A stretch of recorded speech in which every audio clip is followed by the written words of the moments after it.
আসসালামু আলাইকুম। তো আমরা হচ্ছে মানে আমরা যারা বহুদিন ধরে পোর্ট নিয়ে কাজ করি, ইনফ্যাক্ট বাংলাদেশের ডেভেলপমেন্ট নিয়ে আমরা যদি কথা বলি, এখান আমাদের ভিশন কি? আমাদের ভিশন কি হচ্ছে অর্থনীতির ক্ষেত্রে? আমাদের ভিশন যদি আমরা বলি, আমরা হচ্ছে এখন কথা হচ্ছে 1.3 বিলিয়ন ট্রিলিয়ন ডলারের 1 ট্রিলিয়ন ডলারের অর্থনীতি হতে চাই। আমরা হচ্ছে এই সব আমরা হচ্ছে এফডিআই এন্ড হচ্ছে জিডিপি রেশিও বাড়াতে চাই। সো এসব যদি আমরা করতে চাই, আমাদের আসলে হচ্ছে পোর্টের ব্যাপারে হচ্ছে আমাদের একটা ক্লিয়ার ডিসিশন নিতে হবে। কারণ আমি হচ্ছে বাংলাদেশে বসে বর্তমানে যখন হচ্ছে আমার 450 বিলিয়নের ইকোনমি, আমি সেই ইকোনমি নিয়ে যদি আমি চিন্তা করি যে আমি 1 ট্রিলিয়নে যাব, আমি যদি পোর্টের এফিসিয়েন্সি না বাড়াতে পারি, সেটা আসলে ইম্পসিবল। তো আমি শুরু করছি প্রথমে প্রথমে আহ, আপনাদেরকে আপনাকে বসে নেবেন সব ক্যামেরা। আচ্ছা, তো একটু জায়গা দেবেন, একটু শুরু করো আপনার। বাংলাদেশের হচ্ছে আমরা জানি ওই 3টা পোর্ট হচ্ছে এফেক্টিভ, যদিও 4টা পোর্ট বলা হয়। 3টার মধ্যে পায়রা পোর্ট আসলে ইনএফেক্টিভ পুরোপুরি। তো মোস্টলি 2টা পোর্টে কাজ হয়, এর মধ্যে চিটাগাং পোর্টে হচ্ছে 92% হচ্ছে আমাদের কাজ করে, এবং এর মধ্যে হচ্ছে কন্টেনার কার্গো হচ্ছে 98% চিটাগাং পোর্ট থেকে যায়। তো গত বছর হচ্ছে আমরা বাংলাদেশের রেভিনিউর হাইস্ট, এটা আমরা একটা রেকর্ড মাইলস্টোন ছিল যে আমরা 75,000 কোটি টাকা আমরা চিটাগাং পোর্ট থেকে পেয়েছি। সো এবং এটার ফলে হচ্ছে যেটা কি আমাদের আসলে কার্গো বাড়ছে, আমাদের এখনকার যেটা হচ্ছে কার্গো 3.3 মিলিয়ন টিইউ যেটা হচ্ছে আমরা পেয়েছি, যেটা গত বছরের থেকে 4%। এই বছর হচ্ছে আমরা এক্সপেক্ট করতেছি আরো 7% বাড়বে, যেটা 3.7। কিন্তু এটা ফিউচারে আমাদের টার্গেট হচ্ছে 8 মিলিয়ন টিইউ ক্রস করতে হবে। তো কিন্তু আমাদের চিটাগাং পোর্ট কি সেটার জন্য রেডি? চিটাগাং পোর্টের হচ্ছে বর্তমান র্যাঙ্কিং যেটা ছিল 405টা কান্ট্রির মধ্যে 337তম। তো যাই হোক, আর ওয়ার্ল্ড ব্যাংকের মধ্যে যদি উইক কাস্টমস ক্লিয়ারেন্স এর আদার করি 139টা দেশের মধ্যে 88টা। তো আমি পরের স্লাইডে যাচ্ছি। এখান থেকে ফলো করতে হবে। এটা দেখো। ও আচ্ছা।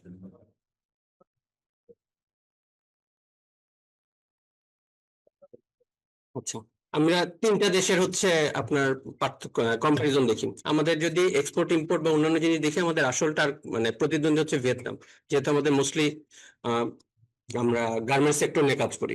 তো সেই জন্য যদি আমরা কম্পেয়ার করে দেখি র্যাঙ্কিং এ আমরা হচ্ছে কত পিছিয়ে আছি, সেটা আপনি হচ্ছে যে ট্রেড র্যাঙ্কিং এ দেখেন, ভিয়েতনাম 13, ইন্ডিয়া 127, বাংলাদেশ হচ্ছে 146।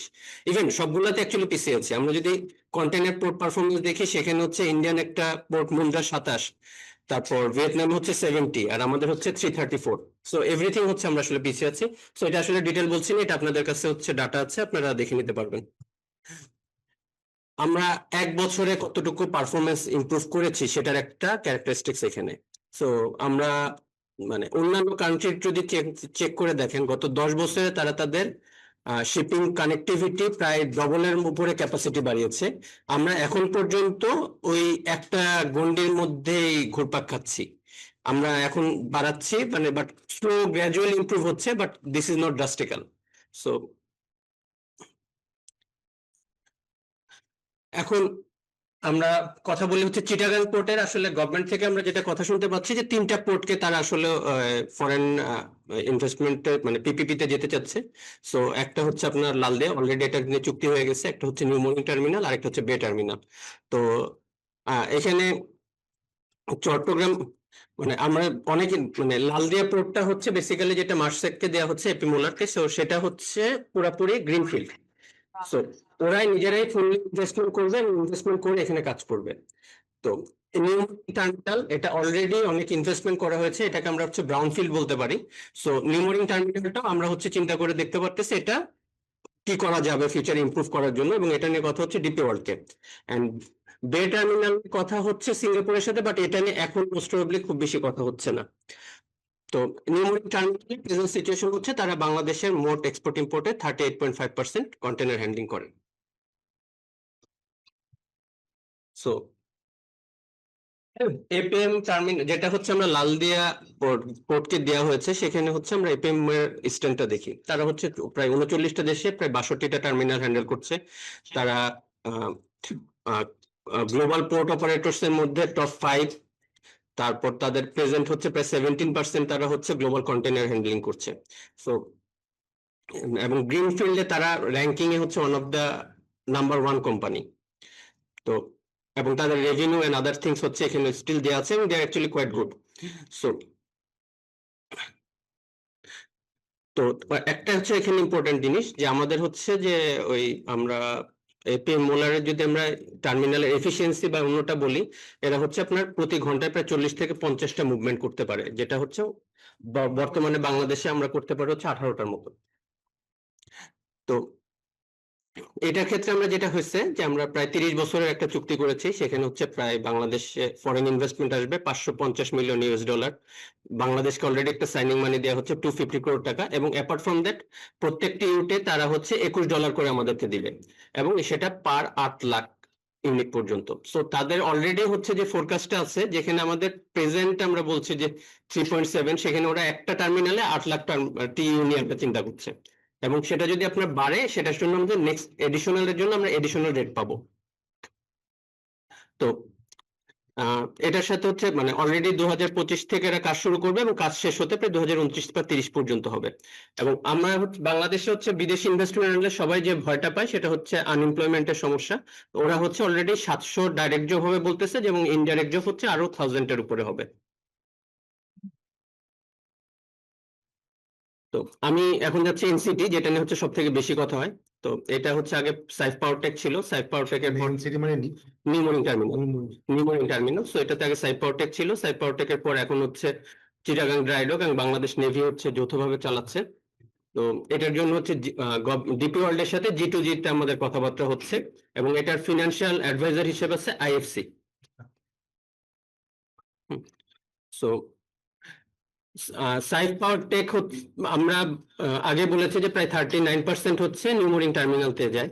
সো এটার সাইফ পাওয়ারটেকের ক্যাপাসিটি ছিল মাত্র 3956 টিইউ ইন জুলাই। সো এটাতেই আমাদের 39%, তার মানে আমরা যদি ক্যাপাসিটি ইনক্রিজ করতে পারি তাহলে কি হবে সেটা থাকুক। তো কিন্তু এখানে যেটা থাকতো, আমাদের পোর্টে প্রত্যেকবার সাধারণত 10 থেকে 12 দিনের একটা অ্যাঙ্করেজ ডিলে হয়। সো সাথে ছিল হচ্ছে আমার প্রত্যেকটা অ্যাঙ্করেজ ডিলের জন্য পার ডে প্রায় 12,000 থেকে 20,000 বেসড অন দ্য, এখানে স্পেশালিস্ট আছে ওনারা ভালো বলতে পারবেন। আমার হচ্ছে একটা ড্যামারেজ চার্জ যাচ্ছে, এবং টার্ন অ্যারাউন্ড টাইম যেটা থাকে চিটাগাং পোর্টে সেটা ছিল 2.45 ডেজ, এবং যেখানে মানে অন্যরা হচ্ছে একদিনের মধ্যে কমপ্লিট করে ফেলতে পারে। এবং অন্য আধুনিক ইনফ্রাস্ট্রাকচার বেসিক্যালি ইয়েতে ছিল না, আমরা হচ্ছে সনাতন স্টাইলে চালাই যাচ্ছিলাম। কারণ কি ছিল, আমাদের যে গ্যান্ট্রি বা ট্রেন ইকুইপমেন্ট গুলা ছিল, ওরা যে ইনভেস্টমেন্ট ছিল বেসিক্যালি পুরাতন মেশিন গুলাই তারা বারবার রিপেয়ার করে করে চালাচ্ছিল, মেনটেন্যান্স ব্যাকলগ টু হাই ছিল। তো সো ট্রেন হচ্ছে খুব স্লো মুভ করতো। আদারওয়াইজ এটাতে হচ্ছে আমার প্রায় দিনে 18 থেকে 21টা মুভ হয়, যেটাতে গ্লোবাল এফিসিয়েন্ট হচ্ছে 45 এর মতন প্রতি ঘন্টায়। আর ভেসেল আনলোডিং টাইম ছিল প্রায় 3 দিন, হুইচ ইজ অ্যাকচুয়ালি যে কোনো দেশের যে কোনো পোর্টের সাথে কম্পেয়ার করলে অনেক বেশি। আর শিপওয়েটের তো এনকোরেজ টাইম তো আমি বললামই। তো গভর্নমেন্ট হচ্ছে এটার জন্য আসছে, ডিপি ওয়ার্ল্ড এর সাথে কথা বলতেছে যে তারা G2G তে করবে। তো এখানে একটা কথা আছে যে ডিপি ওয়ার্ল্ড কিন্তু আসলে এই সরকার আসার সময় থেকে কথা বলে নাই, তারা হচ্ছে এর আগের গভর্নমেন্টের সময় থেকে তাদের এই প্রস্তাবনা ছিল। সো এটা আসলে নতুন না। তো এটাতে গভর্নমেন্ট হচ্ছে ওনার থাকবে ল্যান্ড, টার্মিনাল সবকিছু। ডিপি ওয়ার্ল্ড শুধুমাত্র ক্যাপেক্স ইনভেস্টমেন্ট করবে এবং আধুনিক করার জন্য যা যা করা লাগবে দেখবে। মনিটরিং এন্ড এভরিথিং হচ্ছে চিটাগাং পোর্ট অথরিটির মধ্যে থাকবে। আমি গতবার যেটা হচ্ছে যে এপি মোলারের যে আমি ট্র্যাক রেকর্ড বললাম সেটার সাথে এই ট্র্যাক রেকর্ডটা দেখতে পারেন। তো ডিপি ওয়ার্ল্ড হচ্ছে প্রায় 88.3 মিলিয়ন টিইউ হচ্ছে 2024 এ হ্যান্ডলিং করছে। রাইট নাও তারা 78 কান্ট্রিতে কাজ করছে। সো ডিপি ওয়ার্ল্ড এর এফিসিয়েন্সিটা যেটা হচ্ছে, ব্রাউন ফিল্ডে ডিপি ওয়ার্ল্ড হচ্ছে ওয়ান অফ দা মানে এফিশিয়েন্ট অপারেটর। সো তারা যে পোর্টগুলো নিয়েছে তাদের এভারেজ সবগুলা পোর্টের অ্যানালাইসিস করলে দেখা যায় প্রায় 30 থেকে 50% তার এফিসিয়েন্সি বাড়িয়েছে, এবং সেটা উইদিন 24 থেকে 36 মাসের মধ্যে। সো ভেসেলের টার্ন অ্যারাউন্ড টাইমও তারা প্রায় 40% রিডিউস করতে পারে। সো আমরা জাস্ট হচ্ছে একটা আছে সোমালিল্যান্ডের হচ্ছে আপনার প্রায় প্রোডাক্টিভিটি 450% তার ইনক্রিজ করেছিল প্রথম এসে। তো তারপর ওদের হচ্ছে ইনভেস্টমেন্ট মানে ডিপোর যেহেতু হচ্ছে আপনার ইনভেস্টমেন্ট কোয়ালিটি নিয়ে আসলে কোশ্চেনে কিছু নেই, তাদের অনেক আছে, এবং তারা রিসেন্টলি হচ্ছে আপনার হচ্ছে 400 মিলিয়ন ইনভেস্ট করেছে, ডোমিনিকান রিপাবলিকে 700 মিলিয়ন। সো এবং বাংলাদেশেও তারা হচ্ছে ইনিশিয়ালি 0.5 বিলিয়নের কথা বলছে, যেটা হচ্ছে আপ টু এক্সপ্যান্ড হতে পারে 1 বিলিয়নের মতন, এবং সেটা যদি হয় which is actually one of the which will be the actually largest investment in Bangladesh. তো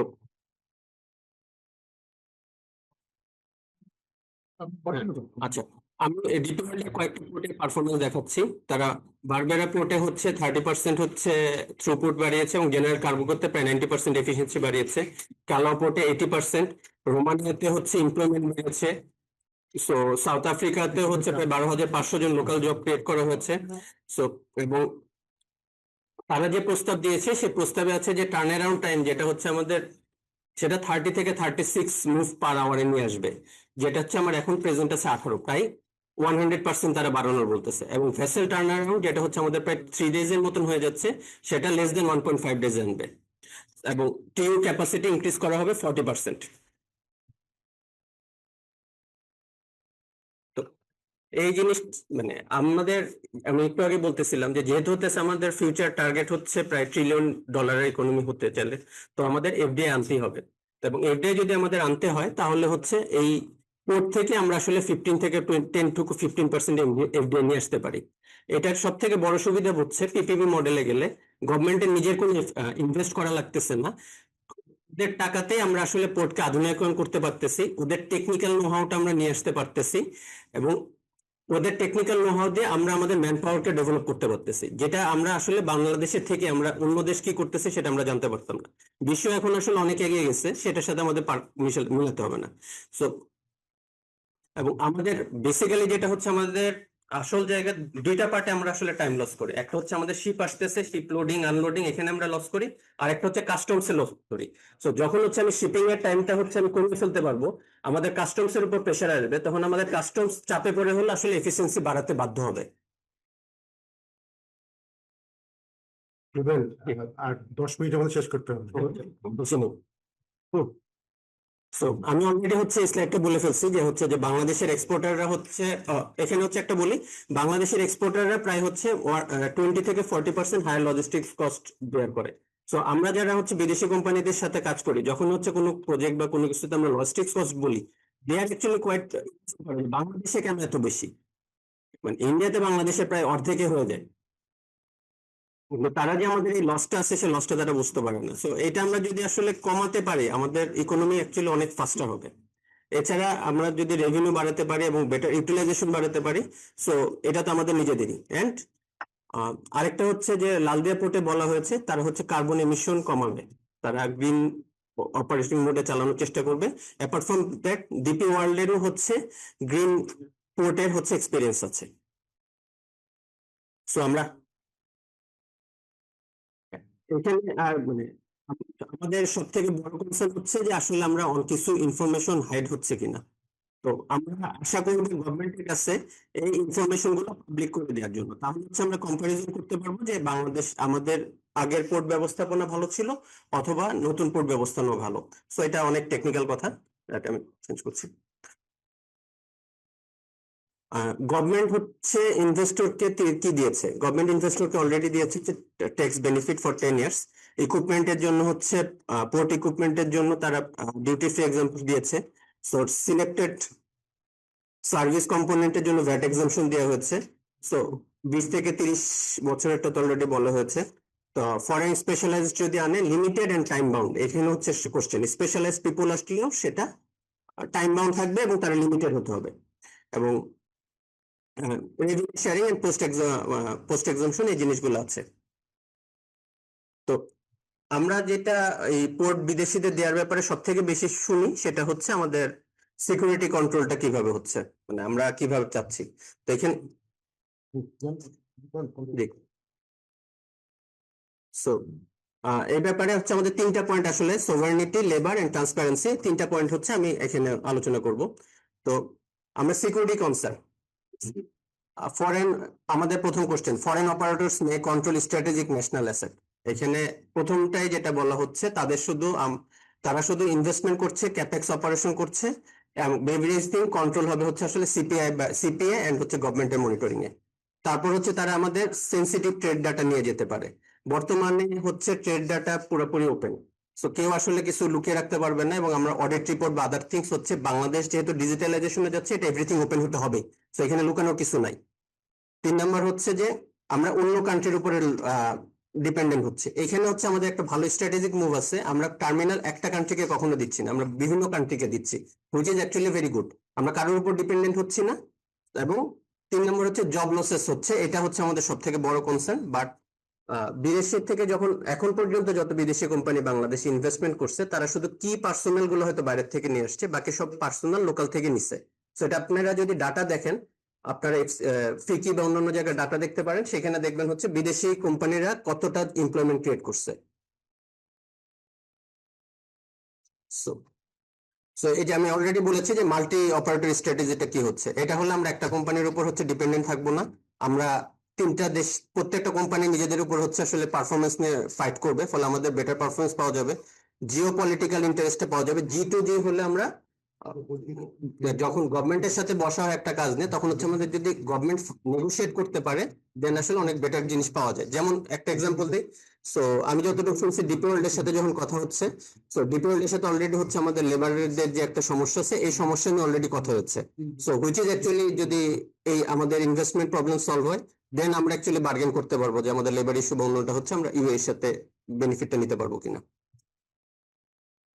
এখন সিকিউরিটি সেফগার্ড এটা অলরেডি হচ্ছে ইনশোর্ট করা হয়েছে যে বাংলাদেশে কিভাবে হবে, কারণ 100% ল্যান্ড ওনারশিপ বাংলাদেশের, এবং এটা শুধু লিজ, এবং এটা মনিটরিং করা হবে আমাদের সিকিউরিটি অথরিটি দিয়ে।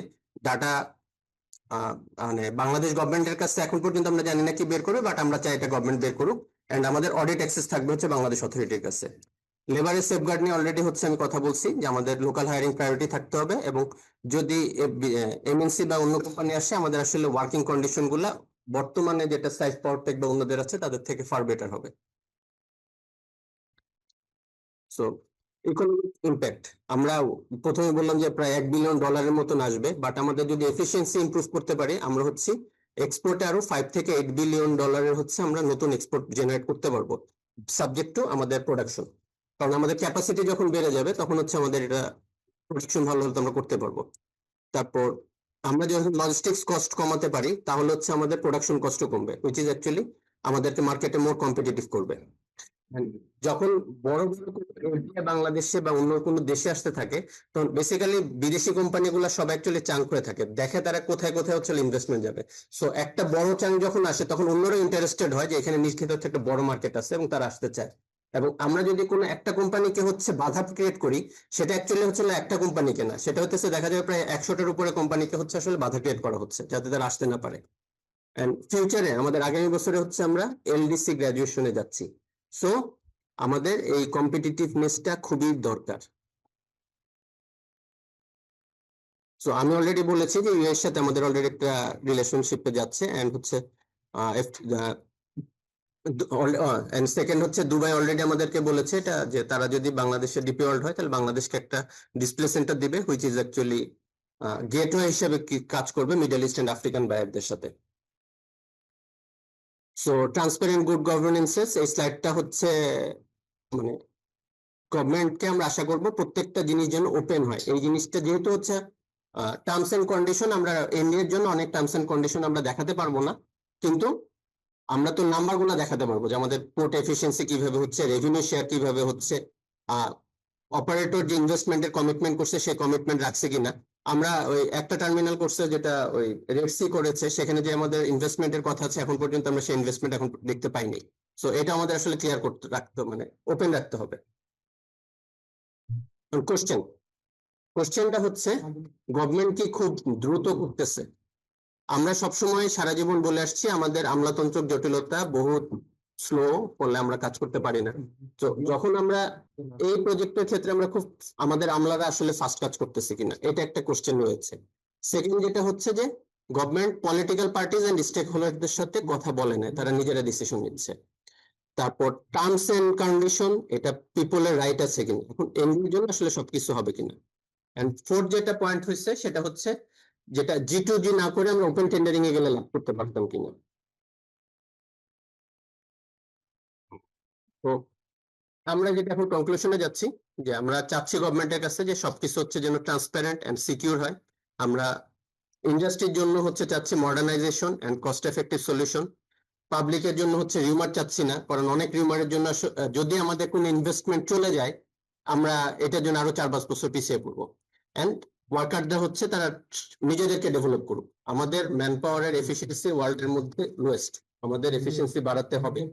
সেটা যদি না বাড়ে আমরা দেশ হিসেবে পিছিয়ে পড়বো। সো ধন্যবাদ সবাইকে।